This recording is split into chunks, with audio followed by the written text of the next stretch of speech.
Nathalie Bernardi-Tahir, vous êtes professeure de géographie et chercheuse au laboratoire Géolab de l'Université de Limoges. Et vos recherches portent principalement sur l'insularité et les différents types de mobilité. Alors, les migrations internationales, les migrations d'agrément, les mobilités résidentielles et ou touristiques. Et vos travaux vous ont conduit à sillonner les mers et océans du monde, Malte, Chypre, Maurice, Zanzibar, Nouvelle-Calédonie, Polynésie française. Quel enfant étiez-vous ? J'étais une enfant pas du tout mobile.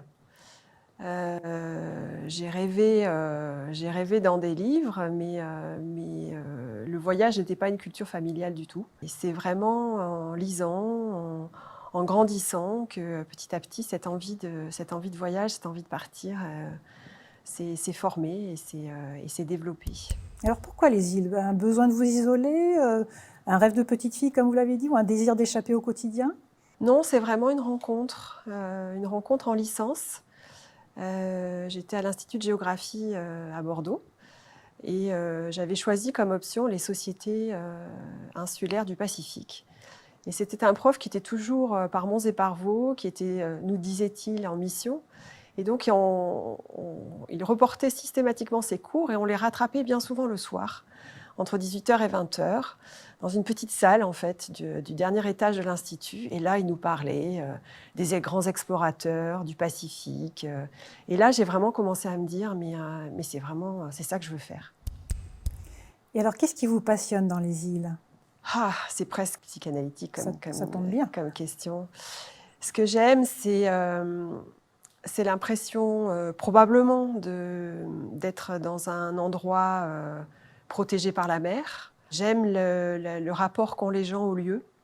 Il y a probablement un rapport au lieu beaucoup plus intense que dans d'autres territoires. Ce sont des territoires qui nous donnent l'illusion finalement d'une compréhension globale, ce qui est effectivement une illusion parce que bien souvent les modes de fonctionnement insulaires sont complexes. Mais ça donne l'impression qu'on peut arriver probablement à démêler la complexité des choses et la complexité des fonctionnements des territoires et des sociétés. Alors, quelle est la première chose que vous faites quand vous arrivez sur une île? Je regarde, j'inspire, je me laisse porter par les bruits, par les odeurs, par les parfums, par les gens. C'est vraiment d'abord une approche par les sens. Et puis après, ça dépend ce que j'y fais dans ces îles, mais suit ensuite un protocole de recherche qui a été élaboré en amont et qu'on essaie tant bien que mal de mettre en œuvre sur place avec évidemment les aléas et puis surtout le décalage qu'il y a bien souvent entre la manière dont on conçoit ou qu'on considère le terrain avant d'y aller et puis lorsqu'on y est vraiment, on se rend compte que les choses ne sont pas forcément aussi simples qu'on ne le pensait. En quoi il consiste ce protocole de recherche?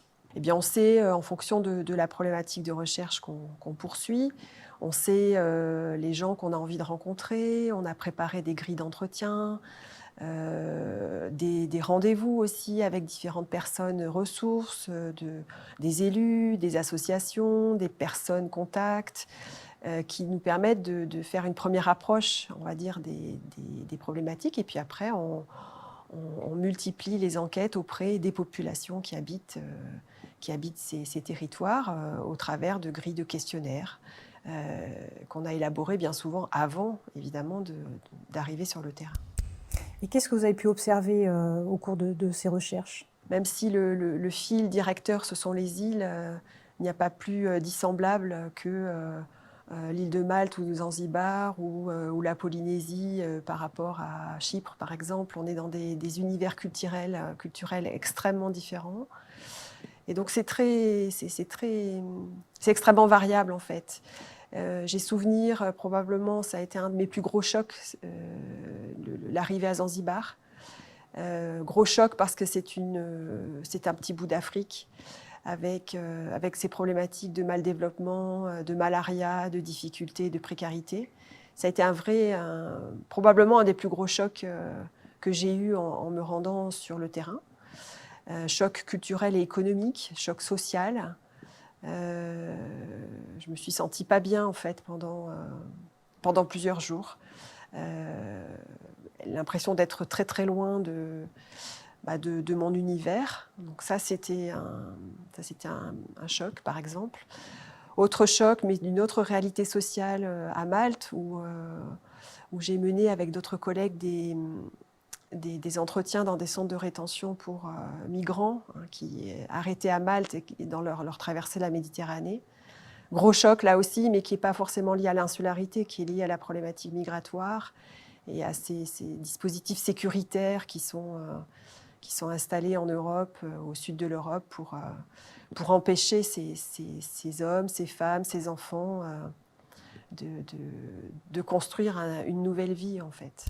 Cette observation des migrations, donc vous l'avez dit, il y a à la fois des migrations d'agrément, mais aussi d'urgence finalement, et sanitaire finalement, je pense aussi. Qu'est-ce que vous pourriez en dire? Ce que je retiens, c'est finalement que ce sont des problématiques qu'on aborde en Europe de manière très informe. On parle des migrants, des groupes. Et moi, ce que j'ai vu, ce sont des gens, des personnes qui ont une vie, qui ont une histoire, qui a pu être heureuse à certains moments et qui a été véritablement dramatique dans ces traversées, qui nous ont raconté souvent dans le détail, avec des traversées qui traduisent une désespérance et puis je dirais, l'impression que décidément l'humanité ne progresse pas. Un couple avec les 2 enfants qui sont partis sur un petit bateau, comme on dit, de Libye pour traverser la Méditerranée. Ils avaient 24 heures de fuel et d'eau pour pouvoir atteindre ou Lampedusa ou Malte. Et puis le bateau a dérivé pendant des jours et des jours. Donc plus de carburant, plus d'eau, plus rien. Et ils ont nourri leurs enfants avec de la pâte à dentifrice. Voilà, finalement, ils ont été secourus et je les ai retrouvés enfermés dans un camp à Malte, à raconter cette histoire-là. Par exemple, c'est vraiment des situations très dures et dont on n'entend pas parler de façon aussi personnelle ou aussi individuelle dans les médias. Justement, comment est-ce qu'on ressort d'une telle expérience finalement lorsque vous rencontrez ces personnes, lorsque vous faites ces recherches, ça vous imprègne, Ça me hante. C'est à la fois le premier sentiment de révolte, de colère, en disant mais comment pouvons-nous tolérer des situations pareilles en Europe, dans ces lieux dont on dit qu'ils sont éclairés, notamment par l'histoire des Lumières. Enfin, donc beaucoup de colère et beaucoup de révolte dans ce décalage du discours entre ces bons sentiments de droits de l'homme et une réalité qui est juste insupportable. Et puis en même temps, beaucoup de compassion pour ces gens auxquels on s'identifie vite, parce que finalement, dans ces personnes-là, on se dit que finalement, ça aurait pu être moi ou nous. Ce sont parfois des destins qui ne sont pas si différents des nôtres, et ils ne sont juste pas nés au bon endroit. Et puis le sentiment d'impuissance, parce que on part chercheur en se disant l'écriture peut peut-être changer des vies ou des destins, faire connaître cette situation au plus grand nombre. On a l'impression que ça peut changer des vies, que ça peut changer le cours des choses. Et finalement, on se rend compte que non, que ce n'est pas les articles publiés dans des revues scientifiques qui sont lus par quelques-uns qui infléchissent finalement le destin de ces personnes-là. Et donc, c'est très dur, en fait. C'est très dur de mêler ces sentiments-là d'impuissance, de colère et de désarroi, quelque part, où nombre de fois, je me suis posé la question de mon utilité comme chercheur, en me demandant d'ailleurs si j'étais pas quelque part un peu voyeur, ce que nous renvoient parfois les migrants, nous disant mais vous nous prenez notre temps, vous nous interrogez, mais qu'est-ce que vous allez faire de ça finalement?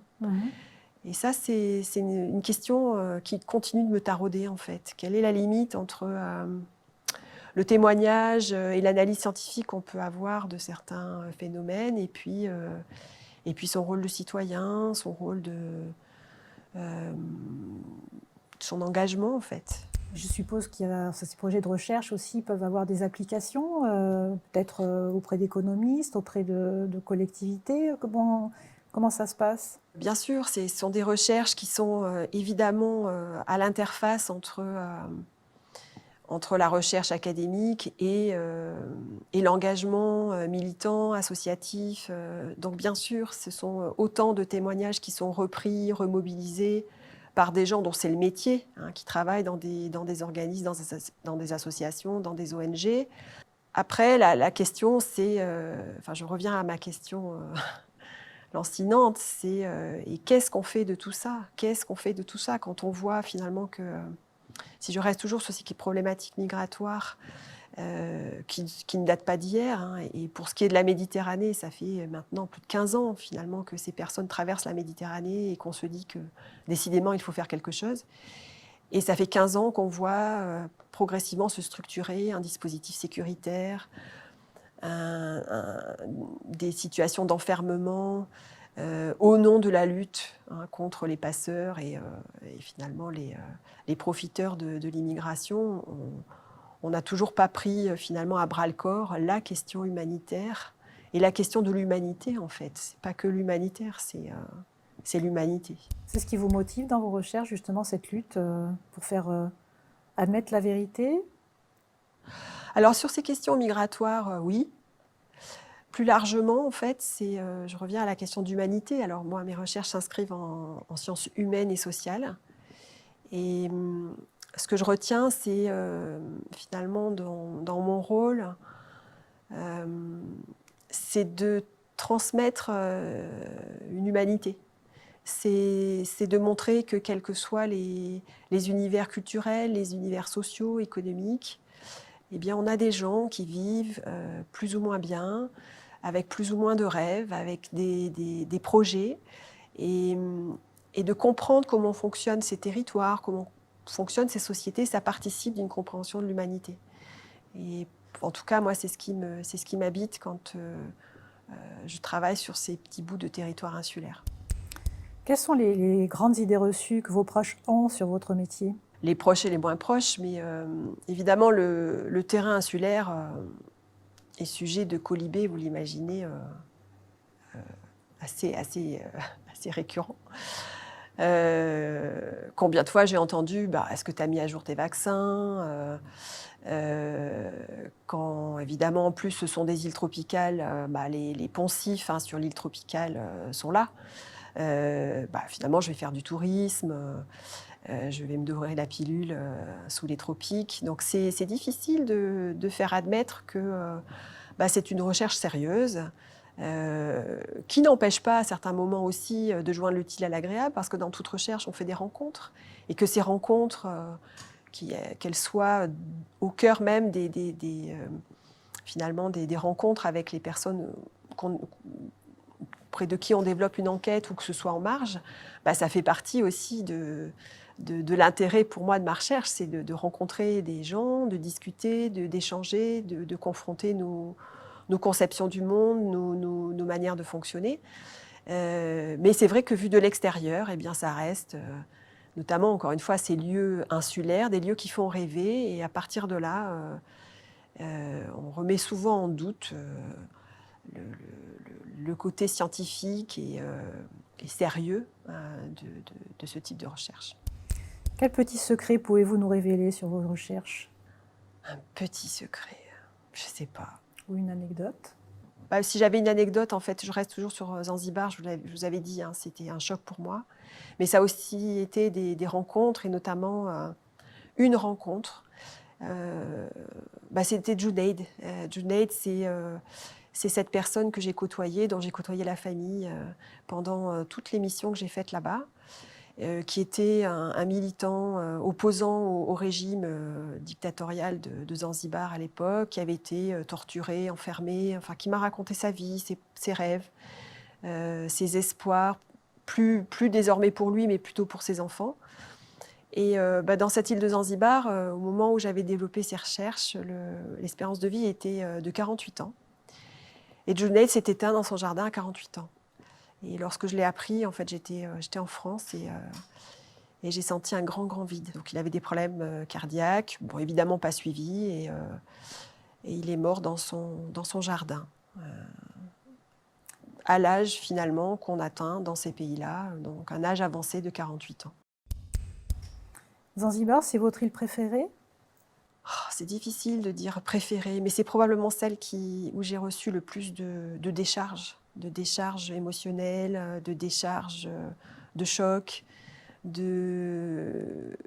et en même temps où j'ai eu le plus de mal à travailler aussi parce que j'étais une Mzungu, c'est-à-dire une femme blanche qui arrivait dans un univers tellement différent.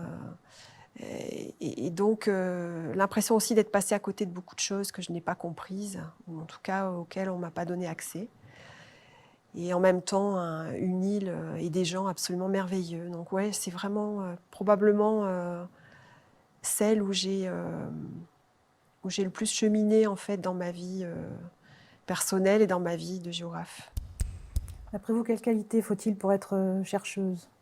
Je crois qu'il faut pas s'enfermer justement dans des grilles préconçues. Où il faut J'ai un prof de philo il y a longtemps qui nous parlait de bricolage, mais je crois que c'est ça, c'est-à-dire arriver sur le terrain et se laisser aller à toutes les impressions et à tout ce qui peut finalement contrecarrer les premières conceptions qu'on pouvait avoir du terrain, c'est-à-dire se laisser pétrir, se laisser déformer, se laisser aller à des approches qu'on n'imaginait pas. Et c'est comme ça, je pense qu'on peut arriver à toucher du plus près possible, en tout cas, une réalité géographique. Quel est votre rêve de bonheur? Vivre dans une île. Merci Nathalie.